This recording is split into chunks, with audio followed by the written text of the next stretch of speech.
मैं विकास गुप्ता आपका स्वागत करता हूं एक्सप्लिसिट क्लासेस में। आज हम एक्सरसाइज 3.5 का क्वेश्चन नंबर 4 मतलब लास्ट क्वेश्चन करेंगे। इसके कुछ पार्ट है जो आइए देखते हैं। ठीक, इसमें बताना है कि रेखीय समीकरण युग्म दिए गए उन्हें बीजगणितीय विधि से ज्ञात करना है। ठीक है, एक कुछ इसका पहला पार्ट है कि एक छात्रावास के मासिक व्यय का एक भाग नियत है। ठीक है, मान लीजिए छात्रावास क्या होता है कि जहाँ छात्र रहते हैं, जैसे हॉस्टल वगैरह हो गया, ठीक है ना, वहाँ पे मासिक व्यय का एक भाग नियत है, मतलब एक महीने का नियत है। ठीक है ना, शेष इस पर निर्भर करता है कि छात्र ने कितने दिन भोजन लिया है, और बाकी पर निर्भर करता है कि वह कितने दिन भोजन करता है वहाँ पे।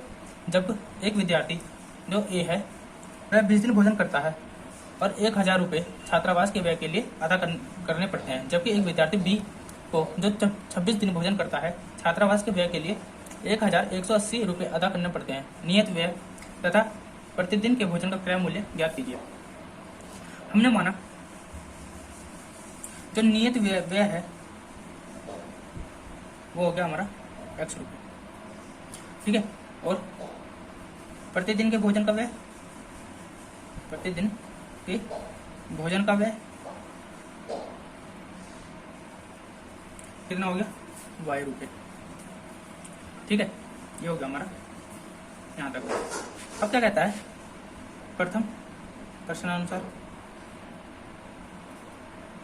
क्या कहता है कि जब एक विद्यार्थी ए को 20 दिन भोजन करता है तो 1000 रुपये छात्रावास के व्यय के लिए अदा करना पड़ते हैं। ठीक है, अब देखिए एक महीने का नियत व्यय जो है वो 1 रुपये है।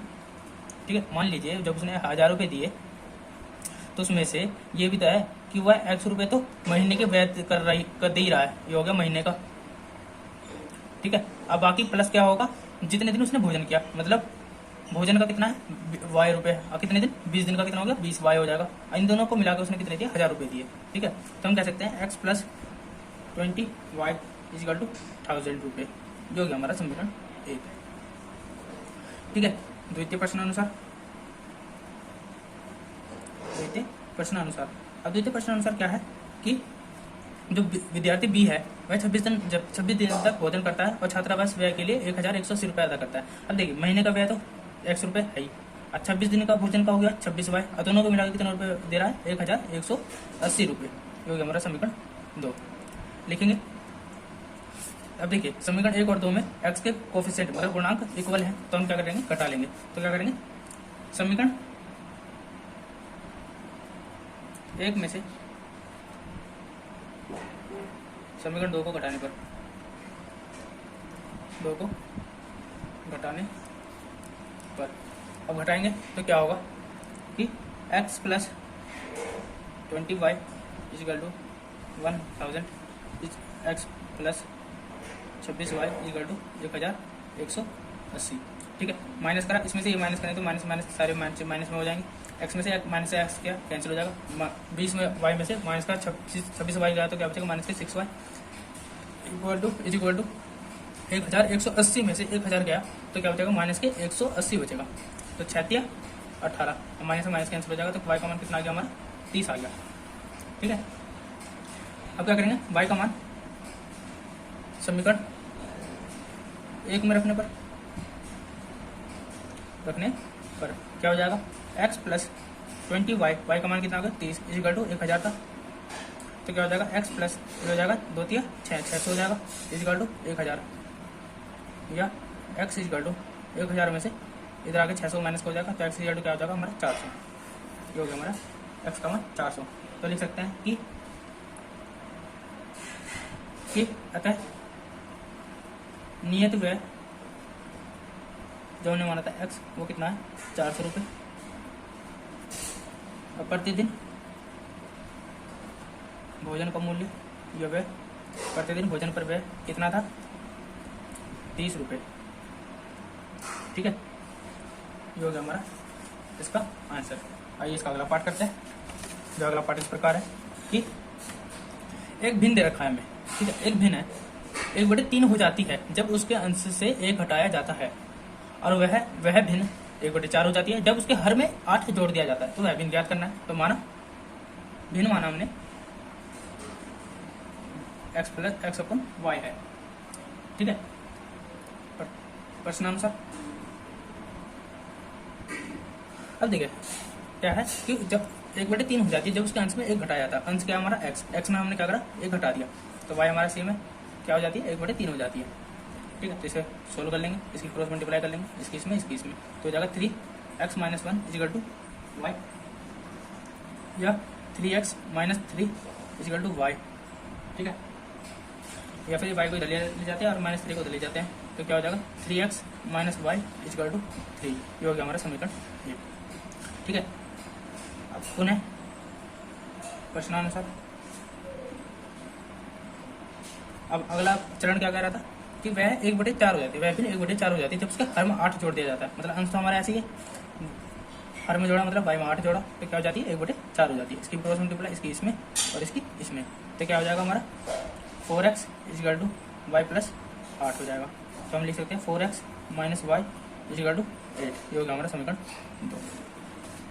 ठीक है, अब इसमें हम क्या करेंगे, अब देखिए समीकरण 1 और 2 में y के गुणांक इक्वल है, तो हम क्या कर लेंगे 1 में से 2 को घटा लेंगे या 2 में से 1 को घटा लेंगे। तो क्या करेंगे समीकरण 1 तथा 2 को घटाने पर, अब घटाएंगे तो क्या हो जाएगा हमारा कि 3x - y = 3, 4x - y = 8। इसमें से ये घटाएंगे तो ये माइनस के अंदर में गुणा हो जाएगी, तो हो जाएगा minus plus minus minus minus plus, अब माइनस प्लस माइनस। 3x में से 4x क्या माइनस का, तो बचेगा माइनस का x, माइनस का y, प्लस का y कैंसिल हो जाएगा, एक वाले में बचेगा 3 में से माइनस का 8 गया, माइनस के 5 बचेगा, माइनस से माइनस कैंसिल, x का मान क्या आ जाएगा हमारा 5 आ जाएगा। ठीक है, जब हमारा x का मान 5 आ गया तो हम क्या करेंगे x का मान समीकरण 1 में रखने पर, 1 में रखेंगे तो क्या होगा कि 3x था, x का मान कितना आ गया 5, minus y = 3, 3 5 15, minus y = 3, minus y इधर आ गया प्लस का y हो जाएगा। अब 15 3 इधर आ गया माइनस का हो जाएगा, 15 - 3, तो क्या हो जाएगा y का मान 12 हो जाएगा। x और y का मान आ गया हमारा, तो हम लिख सकते हैं अतः भिन्न क्या है हमारी, भिन्न जो हमने माना था क्या x/y, x कितना आया 5 और y हमारा आया 12। ठीक है, ये हो गया हमारा इसका हल। तो लिखेंगे अतः रेखिक, चलिए तो यही हमारा आंसर होगा। ठीक है, इससे ज़्यादा कुछ नहीं कर सकते हम, ये हो गया हमारा इसका आंसर। आइए इसका क्वेश्चन नंबर पार्ट नंबर 3 करते हैं। पार्ट नंबर 3 क्या कहता है कि यश ने एक टेस्ट में 40 अंक अर्जित किए। ठीक है, मान लीजिए एक टेस्ट दिया जिसमें उसने 40 अंक अर्जित किए। जब उसे प्रत्येक सही उत्तर पर 3 अंक मिले तथा अशुद्ध उत्तर पर 1 अंक की कटौती की गई। मतलब जब उसने एक सही उत्तर दिया तो उसे 3 अंक मिले, और जब उसने गलत उत्तर दिया तो उस पर 1 अंक और काट लिए गए। ठीक है, यदि उसे सही उत्तर पर 4 अंक मिलते तथा अशुद्ध उत्तर पर 2 अंक कटते तो यश 50 अंक अर्जित करता। टेस्ट में कितने % थे हमें ये बताना है। ठीक है, तो माना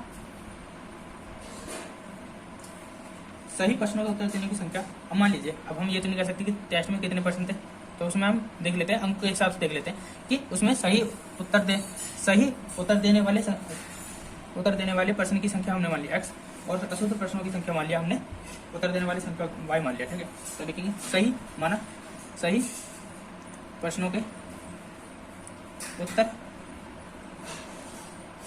देने की संख्या हमने मान ली x।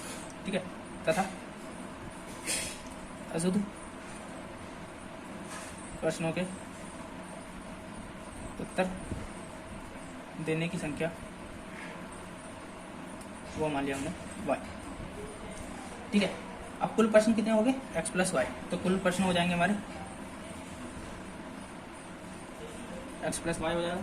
ठीक है, तो प्रश्नानुसार क्या कहता है कि सही उत्तर पर 3 अंक मिले। अब सही उत्तर x है, सही उत्तर जिस सही प्रश्नों के सही उत्तर जो दिए वो x है, तो क्या हो जाएगा 3x। ठीक है, अब क्या करना है कि अब अशुद्ध उत्तर देने पर 1 अंक की कटौती होती है। अब कितने अशुद्ध उत्तर दिए y। ठीक है, और उसमें से कटौती हो रही है तो y नंबर कटौती होगी, तो मान लिया हमने y नंबर की कटौती हो गई, तो हमें कितने अंक मिले 40 नंबर मिले। तो ये हमारा समीकरण ये समझ में आ गया माइनस क्यों हुआ, क्योंकि नंबर की कटौती हो रही है इसलिए। अगर नंबर जुड़ते तब जुड़ जाता प्लस होता, जब ये कटौती हो रही है मतलब माइनस कर रहे हैं तो इसलिए माइनस y हो गया। ठीक है, ऐसी पुनः प्रश्नानुसार अब क्या कह रहा है कि यदि उसे सही उत्तर पर 4 अंक मिलते, सही उत्तर हमारा सही प्रश्न कितने सही प्रश्नों के उत्तर देने की संख्या कितनी थी x, तो 4x हो जाएगा। और कटौती कितनी अशुद्ध उत्तर पर 2 अंक कटते हैं, तो अशुद्ध उत्तर प्रश्नों के उत्तर देने की संख्या कितनी थी y, तो अंक कितने हो जाएंगे 2y कटेंगे। और कितने नंबर मिलते हैं हमें 50 अंक मिलते हैं, तो ये हो गया हमारा समीकरण सेकंड। ठीक है, अब इसमें हम क्या करेंगे कि समीकरण 1 में 2 से गुणा करने पर, और गुणा क्यों करा, क्योंकि y या x के कोफिशिएंट हमें बराबर करने थे। अब देखिए यहाँ पे समीकरण 2 में 2y है, तो इसमें अगर मैं समीकरण 1 में 2 से गुणा कर दूँ तो 2y हो जाएगा, तो उसके कोफिशिएंट इक्वल हो जाएंगे, इसलिए करा हमने। तो क्या हो जाएगा 6x minus 2y is equal to 2, 40 के गुणा करेंगे तो 80 हो जाएगा। ठीक है, ये हो गया हमारा समीकरण ये हो जाएगा हमारा समीकरण 3। अब क्या करेंगे समीकरण 2 तथा 3 को घटाने पर, अब से घटाएंगे तो क्या होगा कि 4x minus 2y is equal to 50, ये हो जाएगा 6x minus 2y is equal to 80। Minus करेंगे, इसमें से माइनस करेंगे तो क्या हो जाएगा, इसके साइन चेंज हो जाएंगे, minus plus minus, minus minus plus minus और प्लस माइनस, देख लेंगे।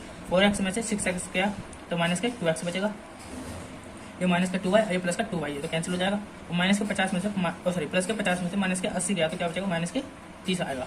ठीक है, माइनस से माइनस कैंसिल, ये कट जाएगा, तो हमारा x का मान क्या आ जाएगा हमारा, यहाँ से हमारा x का मान हो जाएगा 15। ठीक है, तो हो जाएगा हमारा x का मान 15। अब क्या करेंगे, x का मान समीकरण 1 या 2 इसमें भी रख लेंगे, तो रखेंगे x का मान समीकरण 1 में रखने पर, 1 में रखेंगे तो क्या होगा हमारा कि हमें क्या दे रखा था 3x, x का मान कितना है 15 माइनस y इजकल टू 40 दे रखा था, तो हो जाएगा 15 दिया 45 माइनस y इजकल टू 40। ठीक है, 40 इधर आके माइनस हो जाएगा, y इधर आके प्लस हो जाएगा, तो y इजकल टू 45 में से 40 गया तो क्या आएगा, y का मान 5 आएगा, y का मान 5 आ गया। तो लिखेंगे अतः टेस्ट में प्रश्नों की कुल संख्या क्या थी, x प्लस वाई, और x का मान कितना आया 15 और y का मान 5, तो कुल प्रश्न कितने हो जाएंगे 20 हो जाएंगे। ठीक है, ये हो गया हमारा इसका आंसर। हमें कुल प्रश्न बताने थे जो इस प्रकार हो गया। आइए इसका अगला क्वेश्चन करते हैं। मैं उम्मीद करता हूँ आपको समझ में आ रहा होगा, और लाइक कमेंट और शेयर सब्सक्राइब जरूर करते रहे, और पूरा वीडियो देखिए कि आपको क्वेश्चन बहुत अच्छी तरह समझ में आए। ठीक है, धन्यवाद। आइए आगे करते हैं कि एक मार्ग पर, अब क्वेश्चन नंबर पार्ट नंबर 4 है, जो इस प्रकार है कि एक मार्ग पर 2 स्थान, मान लीजिए एक मार्ग है, जो अब इस पे ए है और बी है, इन दोनों के बीच कितनी है 100 किलोमीटर है। ठीक है, अब क्या होता है कि एक कार ए से चलती है, ठीक है, और दूसरी कार बी से चलती है। ठीक है, एक समय पर चलना प्रारंभ करती है। यदि ये कारें भिन्न भिन्न चालों से एक ही दिशा में चलती है तो वे 5 घंटे पश्चात मिलती है। तो दोनों कारों की चाल ज्ञात कीजिए। ठीक है, तो माना कार ए की चाल x किलोमीटर प्रति घंटा है। ठीक है, और कार बी की चाल y किलोमीटर प्रति घंटा। ठीक है, ये हो गया। अब क्या होता है कि दोनों कारों को 5, अब देखिए क्या कह रहा है, फिर बाद में क्या आता है इसने, यदि ये कारें भिन्न भिन्न चालों से एक ही दिशा में चलती है तो वे 5 घंटे पश्चात मिलती है। ठीक है, अब देखिए ध्यान से समझना कि क्या हुआ। अब देखिए हम निकालते हैं 5 घंटे में कार ए द्वारा चली गई दूरी, अब ए द्वारा चली गई दूरी कितनी होगी 5x। ठीक है, क्योंकि अब देखिए चली गई दूरी क्या होती है, चाल गुना समय होता है। ठीक है, चाल कितनी है x, समय कितना है 5, तो कितना हो जाएगा 5x हो जाएगा। ऐसे ही 5 घंटे में कार बी द्वारा चली गई दूरी कितना हो जाएगा, ऐसी चाल गुना समय, चाल कितना है y और समय कितना है 5, तो कितना हो जाएगा 5y हो जाएगा। ठीक है। अब देखिए दोनों कारों द्वारा तय की गई दूरी का अंतर कितना हो जाएगा, 100 किलोमीटर। अब देखिए क्योंकि जब वह 5 घंटे बाद, अब मान लेते हैं, ठीक है, 5 घंटे बाद ये यहाँ तक चली, अब मान लेते हैं 5 घंटे में पहुँच गई यहाँ तक, अभी 5 घंटे में यहाँ पहुँच गई, इन दोनों का अंतर निकालता हूँ तो हमें 100 किलोमीटर मिल जाएगा। ठीक है, तो लिखेंगे अब दोनों कारों द्वारा तय की गई दूरियों का अंतर कितना हो जाएगा, 100 किलोमीटर। ठीक है, तो क्या हो जाएगा हमारा 5x minus 5y equal to हो जाएगा 100। तो लिख सकते हैं, अगर मैं 5 कॉमन लेता हूँ तो ए हो जाएगा, तो 100 हो जाएगा, तो 5 से कट जाएगा, 5 दूनी 10, तो x minus y equal to हो जाएगा हमारा 20। ये हो गया हमारा समीकरण 1। ठीक है, जब कार, अब देख लेते, ये तो हो गया जब ये एक ही दिशा में चल रही है। ठीक है, ठीक है, अब हम मान लेते हैं जब ये विपरीत दिशा में, जब कारें विपरीत दिशा में दोनों ही स्थान से चलकर मिलेगी, तब उनको 1 घंटे में का समय लगेगा, दूरी 100 किलोमीटर चलना पड़ेगा। ठीक है, तो क्या हो जाएगा कि जब कारें विपरीत दिशाओं में दोनों ही स्थानों से चलकर मिलेगी। ठीक है, ये है जब एक ही दिशा में चल रही है, सॉरी एक ही दिशा में इस प्रकार चलेगी, एक ही दिशा में, जब यह है, ये भी इतनी इधर चल रही है, ये भी इधर चल रही है, जब यह है, अब देखिए 5 घंटे में ये कुछ दूरी तय करेगी, मान लीजिए 5 घंटे में ये भी कुछ चलेगी। ठीक है, अब 5 घंटे में ये भी कुछ चलेगी, तो दोनों का अंतर 100 किलोमीटर हो जाएगा। मान लीजिए हमने माना कि 5 घंटे में ए ने यहाँ तक चला, तो ये 5x दूरी हो जाएगी। ठीक है, इस समीकरण के लिए समझा रहा हूँ फिलहाल में। ठीक है, अब देखिए, और बी ने इतनी दूरी चला, तो 5y ये हो जाएगा, तो 5x में से 5y का जब गया तो ये 100 किलोमीटर आ जाएगा। और जब यह गाड़ी, जब यह विपरीत दिशा में चल रही है, कि विपरीत दिशा मतलब ए यहाँ है, बी यहाँ है, ये इधर चल रही है और ये इधर चल रही है, तब क्या होगा कि अब इस दिशा में क्या, इस स्थिति में क्या होगा, जब दोनों गाड़ी विपरीत दिशा में एक ही स्थान से चलकर मिलेगी, तब उनको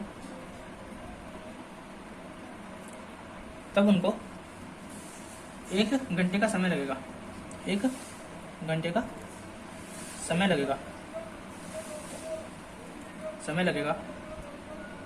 और दूरी 100 किलोमीटर चलना पड़ेगा। तो वो क्या है कि अर्थात 1 घंटे में,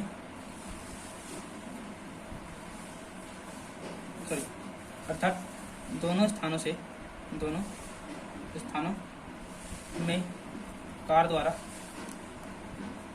1 घंटे में चली गई दूरी, अभी दूरी क्या हो जाएगी, 100 किलोमीटर है, तो क्या हो जाएगा x plus y equal to 100 kilometre हो जाएगा।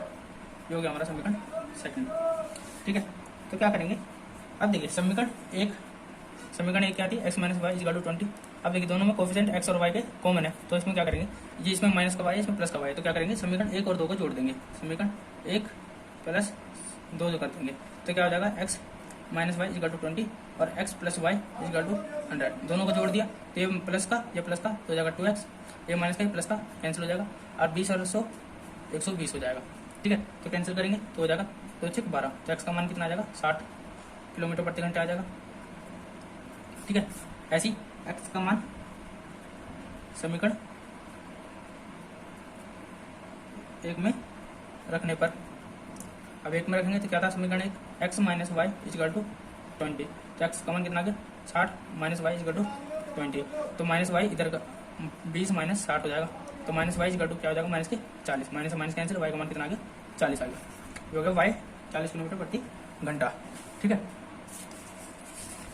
ये वाई का मान आ गया, तो लिखेंगे अतः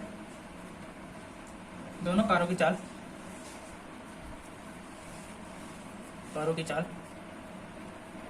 क्रमशः कितनी होगी, 60 किलोमीटर प्रति घंटा तथा 40 किलोमीटर प्रति घंटा होगी। तो प्रति वाला है, ठीक है। ये हो गया हमारा क्वेश्चन नंबर 4। आइए इसका अगला पार्ट करते हैं। क्वेश्चन नंबर 5 इस प्रकार है कि एक आयत का क्षेत्रफल है, हमें एक आयत का क्षेत्रफल दे रखा है जो क्या है 9 वर्ग इकाई कम हो जाती है। मान लीजिए कोई आयत है, ठीक है, मान लीजिए ये जैसे पेपर आयत के रूप में है, ठीक है। अब कुछ जो आयत थी वो 9 वर्ग इकाई, मान लीजिए इसका कोई वो होगा, ठीक है, कोई क्षेत्रफल होगा, 9 वर्ग इकाई कम हो जाती है, इसके क्षेत्रफल 9 कम हो जाता है यदि उसकी लंबाई 5 इकाई कम कर दी जाती है और चौड़ाई 3 इकाई बढ़ा दी जाती है, ठीक है। लंबाई 5 कम कर दी जाती है और चौड़ाई 3 बढ़ा दी जाती है। यदि हम लंबाई को 3 इकाई और चौड़ाई 2 इकाई बढ़ा दें तो इसके क्षेत्रफल में 67 वर्ग इकाई बढ़ जाता है। तो आयत की विमाई मतलब लंबाई चौड़ाई ज्ञात करना है, ठीक है। माना आयत की लंबाई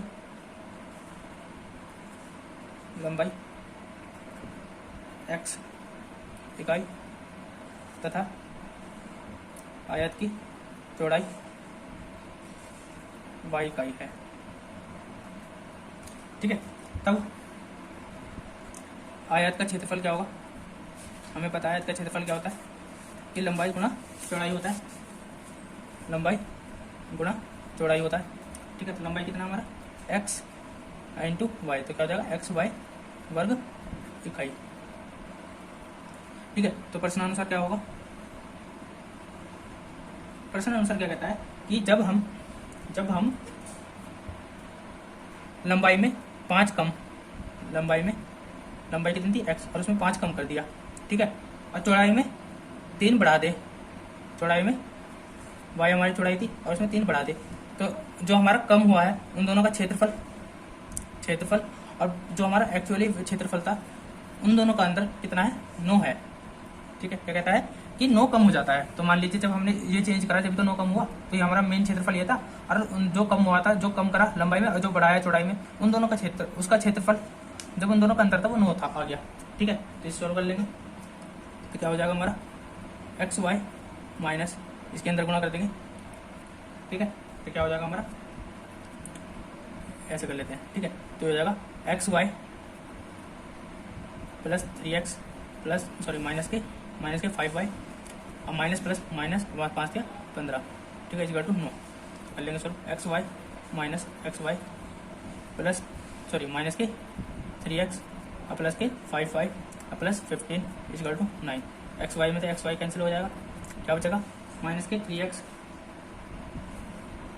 क्या करेंगे इस 3x और 5y को इधर ले जाएंगे और 9 को इधर ले आएंगे, तो हो जाएगा प्लस का 3x और माइनस के 5y, 15 ऐसे कैसे है, 9 को इधर ले आएंगे तो माइनस के 9 हो जाएगा। तो क्या हो जाएगा हमारा 3x माइनस 5y और 15 में से 9 हो गया, क्या बचेगा 6 बचेगा।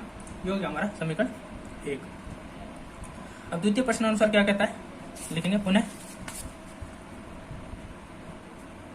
प्रश्नानुसार। पुनः प्रश्नानुसार क्या कहता था कि जब हम उसके लंबाई में 3 बढ़ाते हैं, तो लंबाई x थी उसमें 3 बढ़ा दिया, और चौड़ाई में y में 2 बढ़ाते हैं, तो उसका क्षेत्रफल क्या बढ़ जाता है 67 वर्ग इकाई बढ़ जाता है। तो पहले का क्षेत्रफल क्या था XY, तो हमारा 67 और बढ़ गया, तो इन दोनों का क्षेत्रफल ये होगा।